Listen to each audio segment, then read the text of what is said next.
చంద్రబాబు ఆదేశాలతో వరద బాధితులకు పెద్ద ఎత్తున ఆహారం పంపిణీ చేస్తున్నాం. ఇప్పటికీ 2 ప్యాకెట్ల ఆహారం ఉదయం టిఫిన్ కోసం పంపించాం. 3 లక్షల వాటర్ బాటిల్స్ కూడా బాధితులకు పంపిణీ కోసం పంపించాం.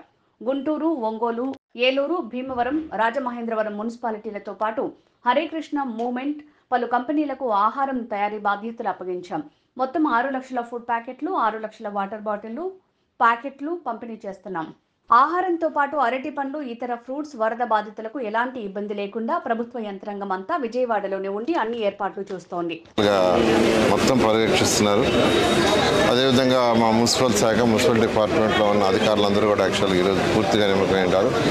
అంతేకాకుండా పక్కన ఎక్కడైతే ఈ యొక్క ఎఫెక్ట్ లేని కార్పొరేషన్స్ నుంచి, మున్సిపాలిటీస్ నుంచి యాక్చువల్గా కమిషన్ అధికారులు కూడా యాక్చువల్గా మా సెక్రటరీ గారు పిలిపించారు. దీంట్లో యాక్చువల్గా ఇన్వాల్వ్ చేశారు.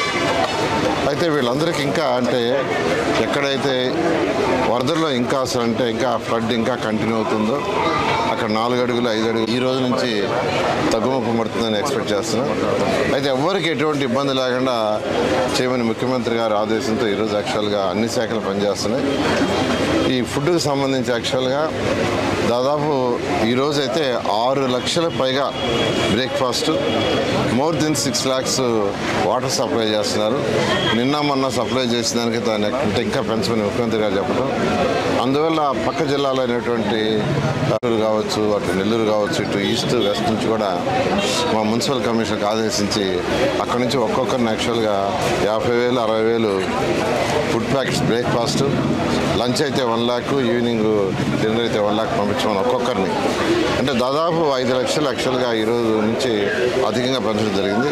అదే ఇవన్నీ కూడా బ్రేక్ఫాస్ట్ సంబంధించినవి. ఈ విధంగా ఎటువంటి ఇబ్బంది లేకుండా అందరూ అధికారులు, ముఖ్యమంత్రి గారు అందరూ సీనియర్ జూనియర్ లేకుండా అందరికీ డ్యూటీలు వేసి యాక్చువల్గా చేస్తే ఈ విధంగా సహాయ కార్యక్రమాలన్నీ జరుగుతున్నాయి. ఎవరికి ఎటువంటి ఇబ్బంది లేకుండా చేయడం జరుగుతుంది.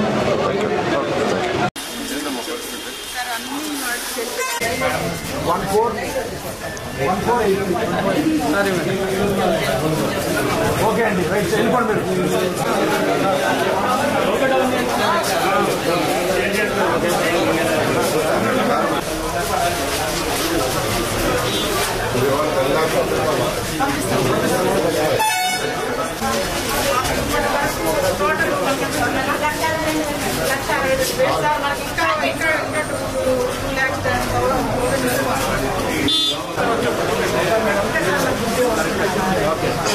రావాలి.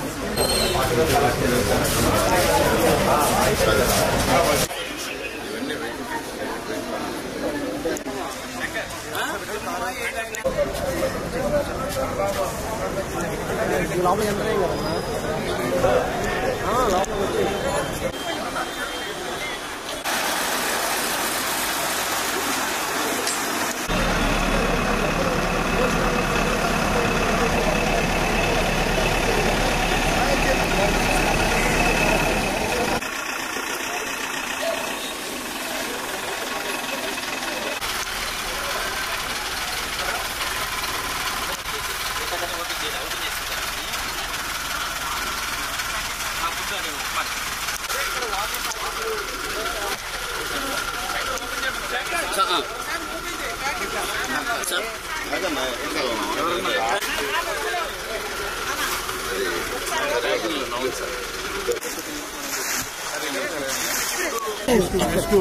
ఇతర జిల్లాల నుంచి కూడా వీటన్నిటినీ కూడా సర్క్యులేట్ చేస్తున్న పరిస్థితి. ఇది ఈస్ట్ గోదావరి నుంచి వచ్చిన ఫుడ్ సప్లైస్ గా అయితే మనకి కనబడుతుంది. ఇతర వీటన్నిటిలో మనం చూస్తే